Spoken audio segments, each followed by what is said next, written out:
enemy is. It's highly pained by the fact that we are going home. We did not even have to pay for a bail. They just said free bail, go home. So we are going home to work for the EFF. That's what home means.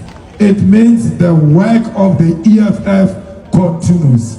We are going to do our door-to-door. We are going to register those who are not registered. We are going to make sure that we win municipalities when the elections come. They are trying by all means to silence this voice. They will never win. Once more, they failed today, they will fail tomorrow, and they will fail in the near future. The sooner they accept defeat, the better. They will never win against us. They tried us when we were still young, and they will never win with us when we are this old. We've got an experience of a 65-year-old at a 45-year-old. So this Lambers gave me a title called Ishe. That title is only given to people who are 65 years old and above. Yes. But I was given that title before I even turned 45. So yenze njani ke inkantolo la? So they've denied uMalema leave to appeal his conviction, meaning the crime that he's guilty of. So he can't appeal that. They didn't grant him leave to appeal that. However, they've granted him leave to appeal his sentence, right, which is the punishment of the 5-year imprisonment that was imposed on him. So they've granted him leave to appeal that. However, interestingly enough, ngibona abantu abaningi bekhuluma ukuthi no one is above the law. It's a great day for the South African judiciary. No, washo kahle uyabo George Orwell in his book Animal Farm City, all men are created equal, but some are more equal than others.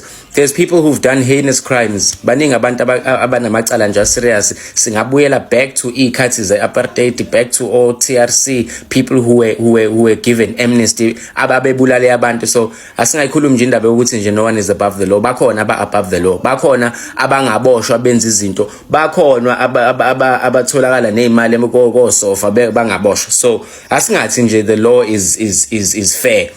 But at the same time, uMalema, not long ago he was busy saying ukuthi Zuma must go to jail, Zuma must be arrested, warawaru Zuma kabosh. Kunjani makunje?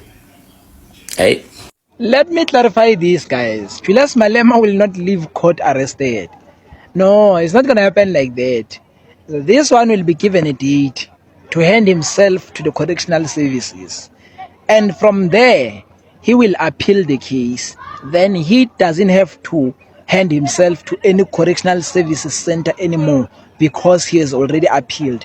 The appeal suspend the current judgment. Then from there, the higher court will deal with the matter. Now he must appeal in the high court because it was a magistrate court, this one. He will appeal in the high court, which is higher than the magistrate court. And if, let's just say, the high court maintains the same decision of the magistrate, he then appeals to the Supreme Court of Appeal.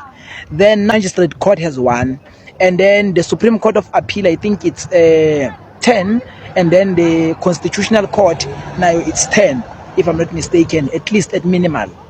So you can see that how big this thing will go. So guys, I'm telling you, we still have a long legal and political route to travel. The only thing now, Julius Malema might be affected politically, but I'm going to explain in the next video how. Ningizimu Afrika, niyathemba niyaphila bafowethu. Cha, ngicela ukuyikhuluma le noma ngathiwa ingidingi noma ngathiwa mhlambe ngizokusho futhi kuzoba kuhlungu kwabanye, kodwa ngicela ukudlula nakuyona ngoba nginakho ukudlula kwezinye zezimo. Lolu daba lokuboshwa kukaMalema nesinqumo sakhona engicabanga sesithathiwe namhlanje, nakuba kusahlelwe lapha enkantolo kusalalelwa abameli bakhe befuna ukuthambisa isigwebo esesikhishwe ngoJulius Malema. Umbalo wakhe ngizokusho, ngiyakhumbula omunye umlandeli wekhasi lendluzela wake wacela ukuthi ake ngihlaziye kaMalema. Ngikwazanga ukuyihlaziya ngoba nganginentukuthelo yesimo sesenzo sakhe la thuke ubaba uGeneral Mkhwanazi ehlula nje into elula uJulius Malema ukuthi uMkhwanazi mayengenzi kahle phambi kwamehlo kaJulius Mkhwanazi. Julius Malema nakho sengibaphazamisa banemikhuba efanayo nje labantu okuthiwa uJulius. So ke angikho lapho. So kwakufanele ngokubuka kwami senginqamlela uJulius Malema abophe uNhlanhla Mkhwanazi makuwukuthi khona into wrong anofakazi bayo uJulius Malema ukuthi wrong yenziwe ubaba uMkhwanazi. Akangafika lapho kwafika into ethi akehlisa isithunzi somsebenzi kababa uMkhwanazi, akehlisa isithunzi somndeni kababa uMkhwanazi, akehlisa isithunzi seprovince esetshenzelwa uMkhwanazi, akehlisa isithunzi sabantu abakholelwa kiyo yonke into evezwe ubaba uMkhwanazi esaphenywa namanje esaqhubeka nesisasola ukuthi sahamba kahle. Okunye okwakufanele akwenze ngiyalapho ke ekuthenini okumehlela namhlanje yebo ke kushiyane ukubuka izinto ngeso lenhlonipho. uMalema emakhonweni anawo alikho ikhono elidlule lokukwazi ukugiya ngethambo lomuntu noma ngokugiya ngobucayi besimo somuntu okufanele ambele umgodi. uMalema ukwazi kakhulu ukumbela umuntu umgodi amgqibe phile. Kuno president engicabanga ukuthi babili abangayiqedanga ithemba because of uMalema ngeenkulumo zakhe ngezenzo zakhe nenkani yakhe ethulwela abantu kanti egcineni akalwela abantu uMalema nokuthola ngelinye ilanga but ongakakuthola akabuka ivalue yeqembu lakhe ukuthi iyanyuka noma iyehla. Kuningi okuhle sakubona ngaye sekuningi futhi okube sesikwazi ngaye. Angikho ke lapho ngila njengoba esegwetshiwe ngizokhumbuza nje umlaleli ukuthi kuke kwanesigaba la ubaba uMsholozi izinto zimvukela kanye kanye. Izwi kaMalema laqhamuka ngaleso sikhathi lathi sidinga ukubona Jacob Zuma eboshwa esafarisha in jail. Inkulumo le ephuma kumuntu omholi okufanele ngelinye ilanga sithi singamnika amandla ukuthi abusizwe ngalolo limi lwakhe naleyo ngqondo yakhe naleso sibindi sakhe esibi makufanele azothe abuke iphutha lomuntu ukuthi lilungiswa umthetho ngayiphi indlela. Uyayithole umthetho ke shaya imithetho naye ngendlela yakhe. Yebo ke ngiyavuma mhlawumbe amandla aphiwe wona oza kwabona umontanga yabo eqenjini lakhe. Nanguke yena kanye lowo muntu loyo oqeda ukuthi uMsholozi akaboshwe waboshwa uMsholozi. Oqeda ukuthuka uJulius Mkhwanazi. Hayi Julius Mkhwanazi intidwa yini. Oqeda ukuthuka ubaba uNhlanhla Mkhwanazi. Emthukela ukuthi ukhuluma le yanto ayisho ngoba efuna iattention ukuthi kube ngathi sekuyaliwa. Kwakufanele ambophe mawukuthi ubaba uMkhwanazi wenza into wrong. Wahluleka ukumbopha wamshawoda emndenini wakhe kushuthi nje ma umuntu ekushawoda ukwehlisa isithunzi emndenini wakho, ukwehlisa isithunzi emsebenzini wakho, ukwehlisa isithunzi kwiprovince yakhe ekuthembayo, ukwehlisa isithunzi nasemphakathini okholelwa kuwena. Into eyenziwe uJulius Malema emavikini adlule ethuka ubaba uGeneral Nhlanhla Mkhwanazi. Okunye ke akwenze engicabanga ukuthi kumlidela lapha inyembezi zesifula ziyasimukisa isihlakaniphi. Sikhale kakhulu ngokuthi sisamthembile ubaba uNhlanhla Mkhwanazi kulofakazi abulethile ukuthi busazosivula amehlo kakhulu. uJulius uthatha lo muntu umehlisa isithunzi umbiza ngayo yonke inhlobo yenhlamba igama lakho lidicilela phansi umbiza ngayo yonke into bayazi abanye abantu. Njengamanje ngokubuka nangokucabanga kwami uMalema sekuyi-10 yakhe yokuthi adle lo mphako abe ufakela abantu umphako wamakhasi kapineapple, umphako babayo ohlabayo ongadleki omuncu. Yilo mphako ke manje ovulwe phambi kwakhe njengamanje ukuthi isikhathi sokuthi adle naye. Ngiphinde ngikhumbuze umlaleli ekhaya ukuthi kuke kwanesigabanyana esithi asibe kanje abantu begqiqa emasangweni ezinkantolo bethi ngeke kwenzeke. Umthetho uneplan yawo khona nibaningi ninjalo. Kuke kwanesikhathi lapho ke zinga kumbaba uMsholozi inkinga enje waziwabiza abantu ukuthi abafike ekhaya ezoba addressa. Ngiyakhumbula ukuthi ngaya ngiyobukela nje. waba addressa waqeda wakhuluma yonke into ayekade ethanda ukuyikhuluma. Abafuna ukumbopha babemile belindile bengajahile, kwagcina kwenzekile. Ngizama ukuthi egate-ini lenkantolo akuzoshintsha ukuthi ukwanda kwabantu be-EFF isinqumo ngeke siphume, akuzoshintsha ukuthi makuthiwa in jail right now angasangayi. Mhlawumbe njengamanje ithuba elisadedelwe ithuba labameli bakhe abasacela i-appeal nokuthambisa isigwebani kwesona, ngoba ayikho enye into ebebezoyenza. Baphenyeliwe izinto ezidinga egwetshiwe, bazizwa bayibona. Yebo siyavuma bakhokheliwe bayasebenza. Ukuboshwa ngibona engathi uyakudeserve ngokwezenzo zakhe eziningi. Ngiyazi kuzoba buhlungu kumuntu olandela i-EFF elazi futhi lelo qiniso ukuthi siyamazi uJulius Malema ecindezela abantu egiya ngamathambo abanye abantu. Isizulu sithi akugiywa ngethambo lomuntu. Kwakwaziwa kubalekelwa yona lento ukuthi uzothi usugiyile iphethe kabi into nawe. Njengamanje into enoJulius Malema imuncu kwabamlandelayo, imuncu kwabakholelwa kuyena, imuncu kwabonjiwa ukuthi bangaphansi kwenhlangano yakhe. Iqiniso limlithi nje lento eyenzeka kuye yilento abeyifisa kwabanye. Okunye kokugcina, yebo ke ubengekho wrong lapho. Zolo lokho kade ekhuluma ngempilo yobucayi bamacala kamfumbesi wakhe, mangabe umfumbesi noma usibari wakhe uKurt Matlala. Ukhulume njengomuntu owumqondisi. Muva nje uyena sekufanele naye athole eyakhe indawo in jail, ngoba ushesha kakhulu ukuthi umuntu akayejele.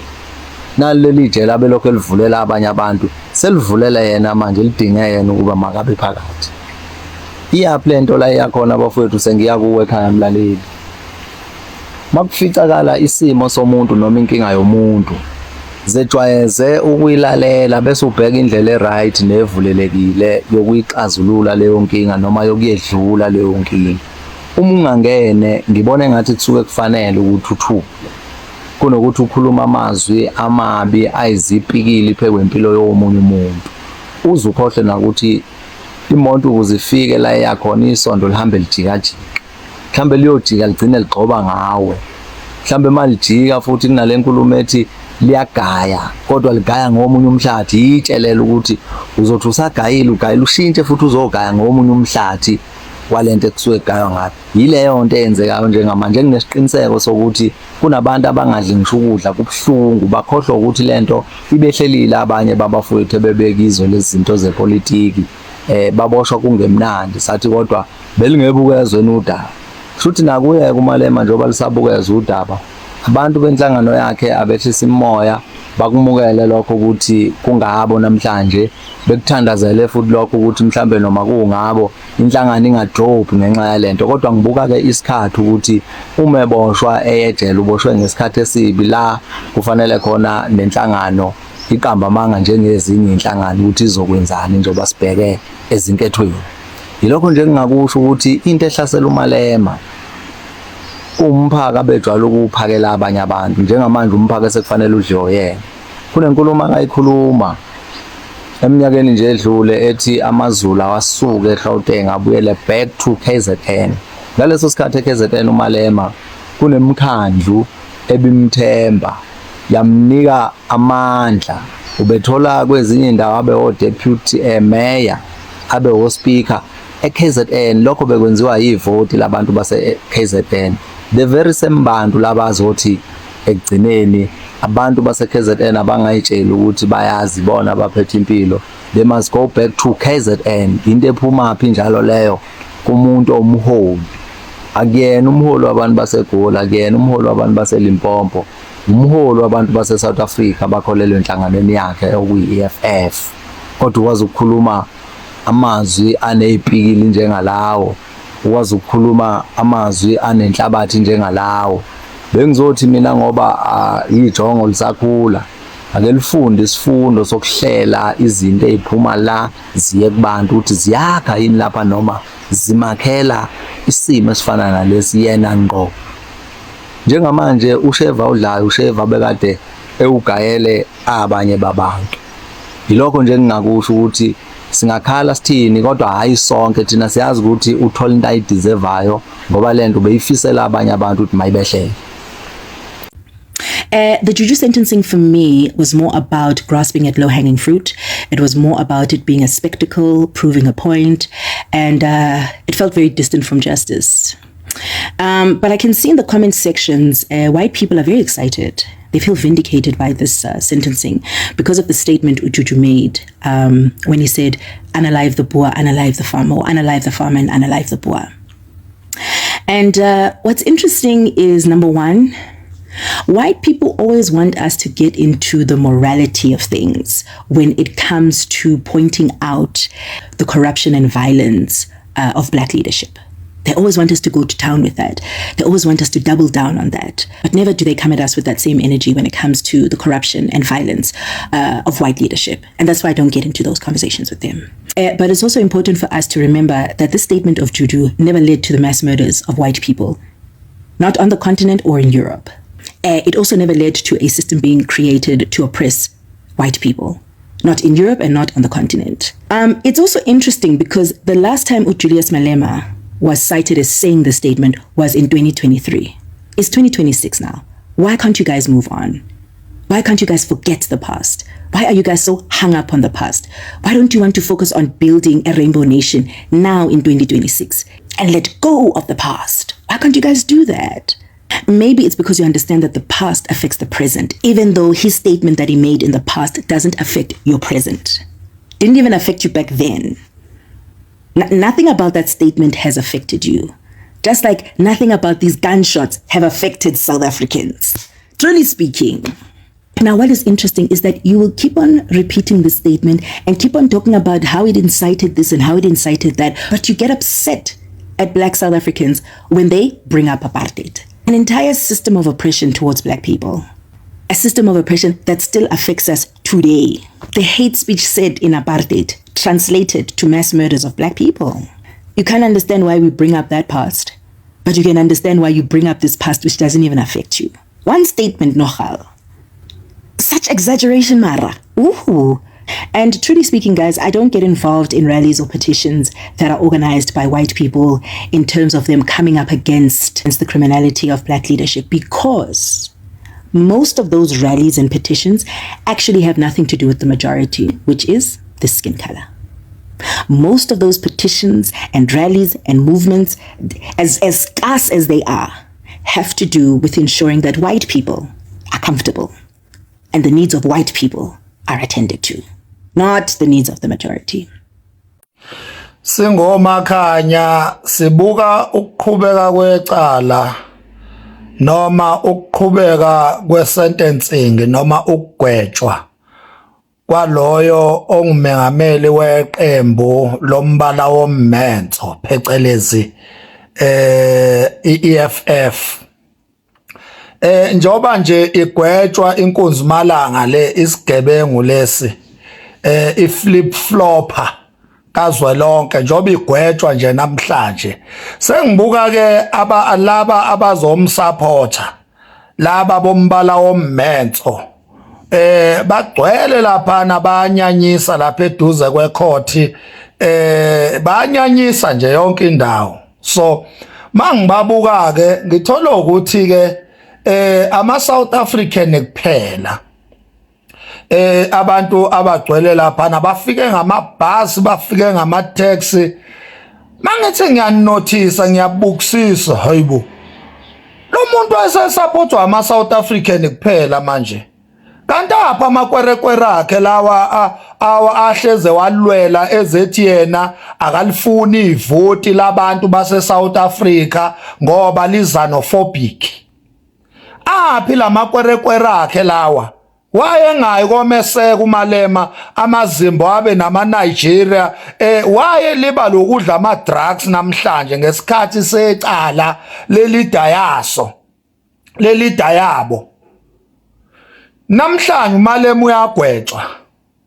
Ama Nigerian alibe lokudayisa ama drugs alibe lo ukwenza sex la ekhona. awayile komeseka phela umholi wabo angithi uyabalwela la eSouth Africa against ama South African uMalema ulwela ama Nigerians ama kidnappers nama human traffickers ulwela lama drug syndicates and drug addicts nama drugs cartels akhe lawa ako Zimbabwe nako Mozambique nako Nigeria nako Ghana ulwela lozo zinsha uMalema namhlanje azikho lapha ukuyomeseka njobe egwetshwa azikho lilibelo gijimisa ama drugs nje ama South African kuphela agcwele lapha. I'm like it doesn't make sense. It really doesn't make sense. Ugwetshwe ke 5 years. So ke siboneke kuzoba khona ama protest all over. So ke sibone ukuthi akhona namaZimbabwe azomeseka amprotestele ukuthi akhishwe ejele. So ke sibone aphi awakaza ameseke ndawo selokaliqala lelicala lama African akhe athi ufuna I borderless country akuvulwa amaborder awameseki emacaleni akhe abhekene nawo akakapheli lelicala lelabhekene nalo njobe egwetshwa nje namhlanje nikezwa isigwebo sika 5 years ebhadla ebila evalelwe ekinayitelwe phakathi einsimbini ezulu ugqinsi zasejele akazogcina lapho uyahamba uyalapha eMaximum Prison lapha ya eBhongweni uyakhona uyobhadla khona laphana ahlale nabo khetha mahlala abangani bakhe lapho uyabo manje into enginotisayo nje ukuthi awekho ama Nigerian akhe awekho ama Zimbabwean akhe kukhona ama South African kuphela lawo against wona lawa athi uMalema azanophobic uma ngabelwe izwe lawo kukhona wona kuphela. Ngiyazibuza ukuthi cha nawo nje lama South African abizwa ngeEFF cha ayimsunu ngempela amagolo ngempela lama South African ayibiza ngeEFF zinhlunu nje uyabo iyonphela immenso lezinja lezi uyabo amahluli nje emmenso lezinto ezibiza ngeEFF ngoba ungameseka kanjani umuntu oyisitha sakho umuntu othi udela wena uma ngabulwela izwe lakho athi udela wena akubize ngezanophobic athi into efunekayo athi wena usazoqashwa wena uqashwa amaZimbabwean wena uqashwa ama Nigerian kusho lo muntu wena othi uyamthanda uyasibona ukuthi wamahlulo ommenso umsuno ovuza igazi gololo kanyoko EFF yamasemba kade zinja. Hey, Tada Mzansi. So Julius Malema was in court today and Judge Olivier sent him to 5 years in prison plus 2. But here's the thing. Julius Malema's legal team fought back and they got him out, that he's not being incarcerated right now or locked up right now. He's going home.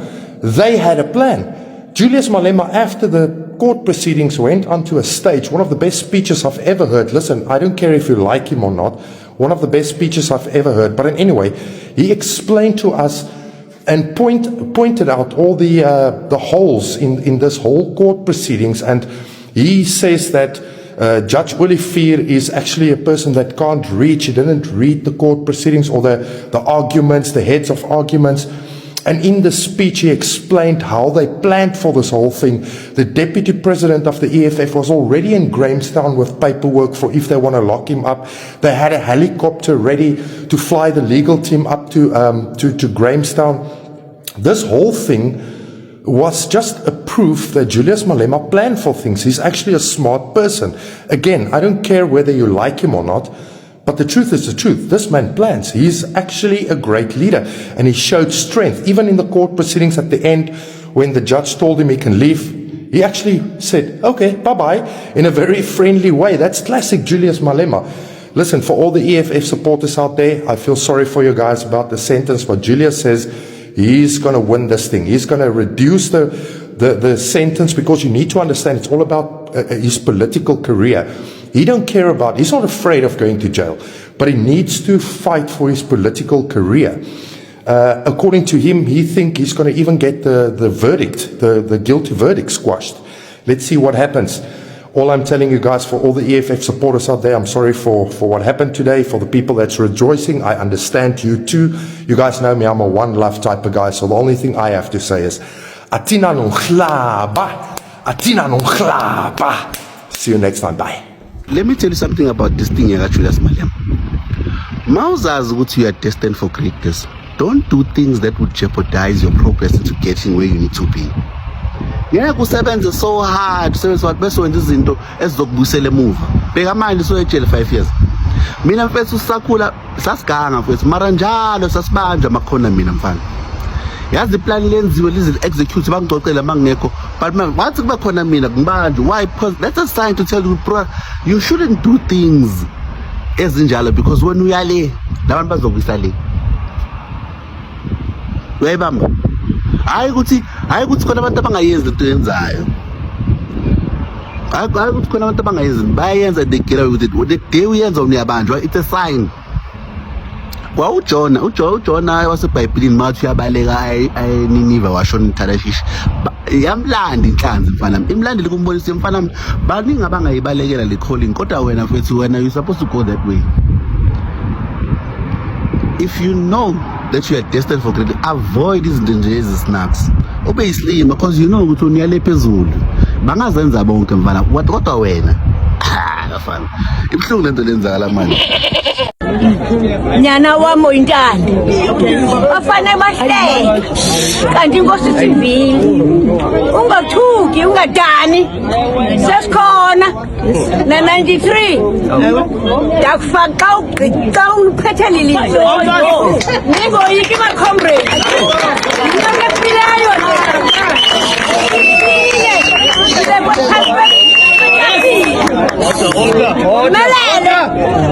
Viva my comrade, viva! Viva! Julius Malema is going to prison. Yeah!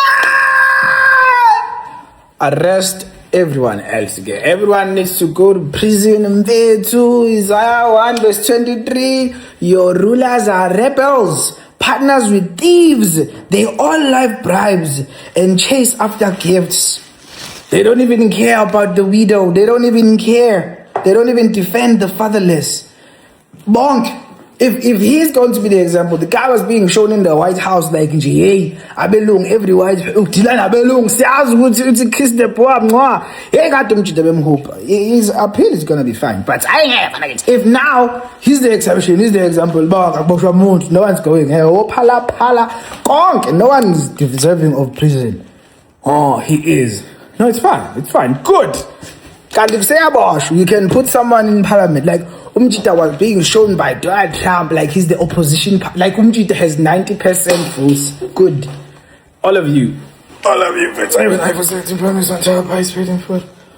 But everyone, let's now no miss. Let's all go to prison. All of us. Ngifuna ukukhuluma ngoJulius Malema necase kaJulius Malema. Ngifuna qala ukusho nje ukuthi angena umuntu support ama politics. I'm not affiliated with any political party. Support Julius, support ANC, support DA, support political party. Mina, ne? Siqale lapho. Angena umuntu ama politics. Besibheka ama charges awafaceayo. Number 1 ukuthi ubambe ispam esingarejistwanga kuyena. Number 2 udubule ispam emphakathini. Number 3 ubeke impilo zabantu engcophelweni. Indaba yabekwa lemthetho yabekwa ukuze abanye abantu babe protected, ukuze abanye abantu bangabi ebungozini. Kuze senzele ukuthi omunye umuntu uma efuna ukulimaza omunye umuntu, uma lo muntu ofuna ukulimaza abanye, when we are holding them accountable, sikwazi ukusho ukuthi bekukhona vele lemthetho kade vele khona, so khona umthetho wona vele uyiphulile. Ngiyavuma umthetho, but as abantu asikwazi ukuphika noma ukuziba ukuthi conduct with intention. Sonke siyakwazi ukuyibona inhloso yomuntu ukuthi bekuyini. uma sabantu abaneqiniso sonke singavumelana ukuthi uJulius bengananhloso ekudubula umuntu. Lento nepolitiki futhi lento simosha imali eningi. Imali emoshwe la kule case kaJulius, imali ade ingafakwa kwamanye ama case. Yonke lento inepolitiki, inengqondo phakathi, imosha imali eningi. Ama intentions alo muntu esifuna ukumgweba ayini. Julius benganama intentions okubulala umuntu, okulimaza umuntu, bezidumulela isibhamu, ngoba vele isibhamu siyadutshulwa ngisho emingcwabeni, emishadweni, emiphathini, izibhamu hlezi zidutshulwa, aqali ngaye futhi akugcini ngaye. Kodwa ke ngoba sesifikile la, sesizothula. Ngifuna ukusho futhi ukuthi angisupport iFF, angisupport iANC, angisupport iDA, angisupport umuntu. Ngomuntu nje othanda ukukhuluma iqiniso. Ngani zakwethu ngithi nje ngokukhulu ukuphuthuma angikhulume iqiniso lodwa leqiniso lonke ukuthi i-judicial system of South Africa has compromised us, have shown some loopholes regarding the matter of Julius Malema. Julius Malema was sentenced 5 years imprisonment, direct imprisonment, and also with an option of the fine with other counts of judgments of sentencing. So leyo nto leyo iyodwa ikhombise ngokusobala ukuthi vele lo mfana wasiqhumisa isibhamu ke bukhoma edakwe utshwala futhi ngaphekwa lokho akazange uhloniphe umphakathi wase-Eastern Cape, akazange uhloniphe umthetho wezibhamu zaseNingizimu Afrika. Nathi sinama bodyguard futhi nami ngathatha isibhamu inde ngidubule noma kanjani, yabona ngabe indaba zalutho phakathi kwabantu kuyi-rally. That was a highest of ukuphula umthetho leyo nto ngithi ke mina njengamanje uDepartment of Justice, Minister of Justice in this country akasichazele ukuthi njengoba kunabafowethu abaningi kangaka nabo abanawo amandla abasemajele abafisayo aphila ama-sentence abo, kodwa bona batholakala behleli phakathi ejele, bebolele phakathi ejele. Imindeni yabo inawo amandla ukuthi banga-aphila yigwebo zabo be ama-first time offenders, kodwa akaze kuze kwenzeke, akwazi ukuze kwenzeke. Okunjani lokho okwenzeka overnight, angalali ngisho lodwa ilanga ejele. Thina salala ejele, ubaba uZuma walala ejele, wahlala inyanga after iminyanga ngathi spend ejele. So yonke le nto leyo ikhombisa ngokusobala ukuthi umthetho walelo lizwe ubiased, umthetho namehlo, umthetho okwazi ukubuka ukuthi ungubani wakwabani, uholda yiphi position. Ekubeni asinawo umlando walabo bantu besempini oMalema, akazi lutho lo mfana ngisho ipolitiki wayimukela njengesinkwa. There is no heroism in his blood. There's nothing, zero. So njengamanje mina ngithi lo mfana uyasihlupha njengamanje uthi amakwelekwela wanikezwa amalungelo okuhlala eSouth Africa ebefike ngokungekho emthethweni. Njengamanje usupporta indaba yokuthi ama-Nigeria waqhubeke akhanda ingane zethu zibe wamahosha, ama-Nigeria waqhubeke abekane abamakhosi. Ngithi mina la KwaZulu-Natal uMalema ngeke alibeke lapha umsunu entsha, ngeke azalibeke la KwaZulu. Ngamxosha laqala wafika ngenkani waqhaza amafinyile, angazi ukuthi uzoyifuna ukubonanike uMalema this time. Ngithi mina uMalema umuntu nje okuthiwa owe-EFF lapha KwaZulu ayiphele into ethu i-EFF la KwaZulu ngoba iyihlazo futhi iyisici ke siyamasha thina against abantu obokufika abamoshayo abaze bathuka ingane zethu beyibiza ngamavila. Ebengakafiki laba bantu kulelizwe sasiphila ngani, sasilinyelwe ubani, kodwa namhlanje kuthiwa thina singabavila. Kusho le ngulube nale poqoqoqo lele ngathi ihawule inkomazi yayifela ewuswamizi ithi abantu bayavila bavela babengoze njani, ngoba uhulumeni abadala ukuthi abantu bebengabe nayo ichoice ngaphandle kokuthi bahlale ekhaya. Njengamanje ngithi mina South Africans people, uJulius Malema should be rotted in jail, not to be out ehambe etsaka enza into ayenzayo, esebenzisa ipower engekho emthethweni. Abafowethu ababhadla amajele abanawo amandla okuphila mthini ngabo, bona babengenabo ukuthi baba aphile same day, baba release same day. you are setting a wrong precedence. I'm telling you ukuthi lemgogodla enubekayo wokuthi umuntu uyakwazi ukugwetshwa namhlanje kuthiwa akayejele phakathi aphile namhlanje athola ibhain namhlanje ngicela kwenzeke nomunye ngakusasa ukuze ngibone le consistency yenu ukuthi lo mthetho wenu awunawo amehlo. Allow white people to take over the state of South Africa. We are not our parents. Those racist white people, they must know that Afro-Frana must know that it won't be business as usual. And we don't care what will happen to us. We don't care even if you can be arrested. We don't care even if you can die. But the commander-in-chief will not be arrested.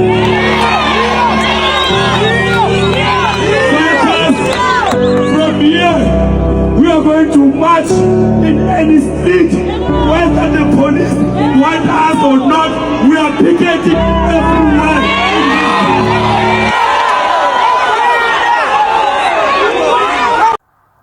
Hello good people, welcome to this channel. If you are new here, please make sure you do the right thing. You press that subscribe button and hit the notification bell. Good people, please comment below, tell us what do you think after watching this video. Don't forget to like, share and subscribe. Kulungile, bye. See you on the next one.